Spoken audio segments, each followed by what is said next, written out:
मर्यादा कौन सी है जिस मर्यादा में नारी रहे तो उस घर में संपदा नहीं घटती, उस घर की संपदा को समाप्त नहीं किया जा सकता।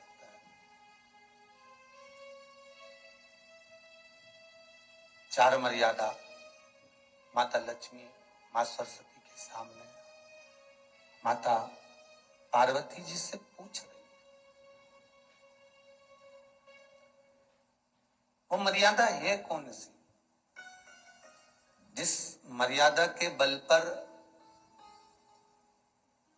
एक जो घर बसता है, घर जो बसाया जाता है, उस घर में सुख, सौभाग्य, संपदा, सत्ता, वैभव, प्रतिष्ठा, यश, कीर्ति, आरोग्यता, ये सब वहां रहे।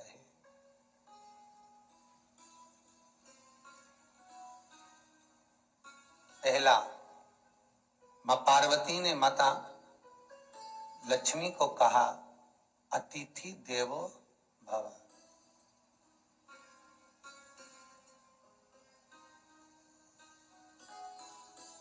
हमारे दरवाजे पर जब कोई अतिथि आए, हमारे दरवाजे पर कोई मेहमान आए, तो हम उसका आदर करें। परिवार के लोग जो आदर कर रहे हैं वो अपनी जगह पर है, भाई आदर कर रहा है वो अपनी जगह पर है, जेठ आदर कर रहा है वो अपनी जगह पर है, देवर मान सम्मान दे रहा है वो अपनी जगह पर है, पर सबसे पहला सम्मान घर की स्त्री को अतिथि का करना चाहिए।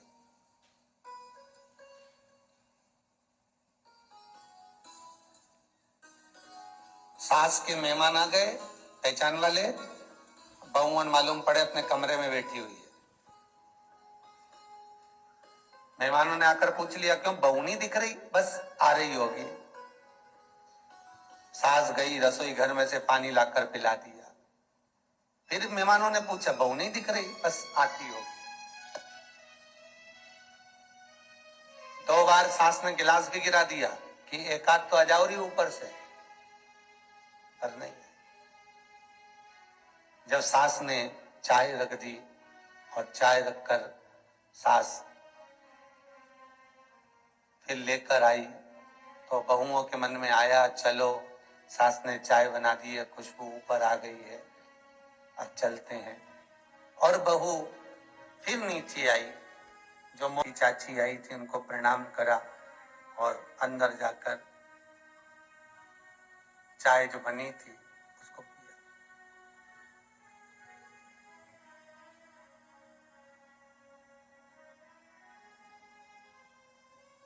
एक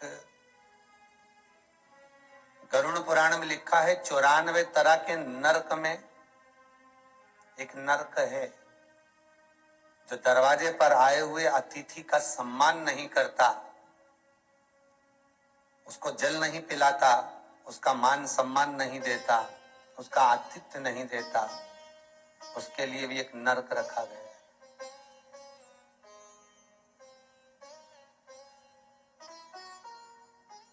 हजारों नरकों में एक नरक वो भी है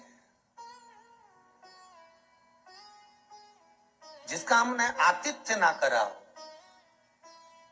मेरा बहुओं से निवेदन है, सास के रिश्तेदार आए तो आप उनका भी आदर करिए, और आपके रिश्तेदार आए तो आप उनका भी आदर करिए। जेठानी के रिश्तेदार आए तो आप उनका भी आदर करिए, और देवरानी के रिश्तेदार आए तो आप उनका भी आदर करिए। आप किसी न किसी रूप में जो अतिथि आया है वो न जेठ का है, न देवर का है, न वो सास का है, अतिथि घर का है, किसी एक व्यक्ति का अतिथि नहीं है।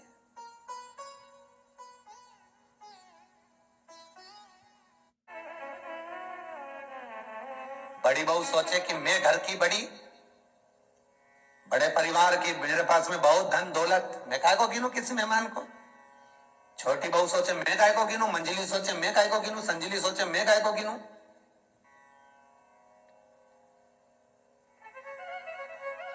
तुम्हारे माँ बाप आए, सास अगर तुम्हारे पिता से, तुम्हारी माता से बात ना करे, देवरानी बात ना करे, जेठानी बात ना करे, तो तुम्हें कैसा लगेगा कि तुम्हारे माँ बाप आए और किसी ने सम्मान नहीं करा, उसी तरह सास के रिश्तेदार आए, तुम सम्मान नहीं करोगी तो उसको कैसा लगेगा? फिर तुम्हारे घर के आए, वो सम्मान न करे तो तुम्हें कैसा लगेगा? आतिथ्य, घर में कोई भी आए वो सबके लिए। दूसरा क्रम बताया, घर के दरवाजे पर जो तुलसी का पौधा होता है, जीवन में सबसे पहले अगर दुख आता है, तकलीफ आती है, कष्ट आता है, बीमारी आती है, रोग आता है, कोई बड़ा घटना घटने वाली होती है, कोई बड़ा कष्ट आने वाला होता है, तो लक्ष्मी जी से माता पार्वती कह रही है, घर में जो तुलसी का पौधा होता है सबसे पहले घात उसी पर होती है। तुलसी का पौधा सूख जाता है, समाप्त हो जाता है, उसके डालियां मुरझा जाती हैं, नीचे लटक जाती है, मंजरी झुक जाती है, या तुलसी के कुंडे में जो मिट्टी है उसमें फफूंद पड़ जाती है।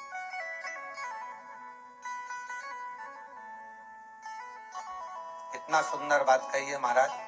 तुलसी के क्यारे में, पद्म पुराण, तुलसी के क्यारे में जो हम जल डालते हैं, वो जल हमने जब डाला और वो जल अगर नीचे गिर रहा है, उसका भी दोष वर्णन है महाराज, उसका भी दोष हमारे शास्त्रों में वर्णित किया गया। तुलसी के क्यारे में अगर जल डाल रहे हैं और वो जल जमीन पर बह रहा है, गिर रहा है, उसका भी दोष है। तुलसी के क्यारे में उतना ही जल दिया जाए जितनी मिट्टी सोख ले, 2-4-8 बूंद पानी गिरे चल जाएगा। तुलसी के क्यारे में छिद्र रहता है, बूंद बूंद पानी टपक जाए वो चल जाएगा। पर तुमने तुलसी के क्यारे में जो जल भरा, लोटा भर भर के डाल दिया, और ऊपर से जो जल कुंडा भरा कर उलीच में से, अर्थात भराने के बाद जो नीचे गिर रहा है, वो दोषपूर्ण है महाराज, उसकी दोष था।